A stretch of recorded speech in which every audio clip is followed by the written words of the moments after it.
บทที่12พยัญชนะอหอคำศัพท์พยัญชนะอโออูดอ่านอ้อยอิมอินซีหัดอ่านออออโออออูดอออ่านโออูดอ่านอ้อยอิมอินซีคำศัพท์พยัญชนะอโออูดอ่านอ้อยอิมอินซีคำศัพท์พยัญชนะฮอเฮือนหัวหังเหือหุ้งโฮงเฮียนหัดอ่านหอหอหัวหอหังหอหุ้ง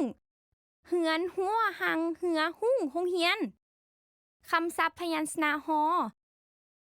เหือนหัวหังเหือหุ้งโฮงเฮียน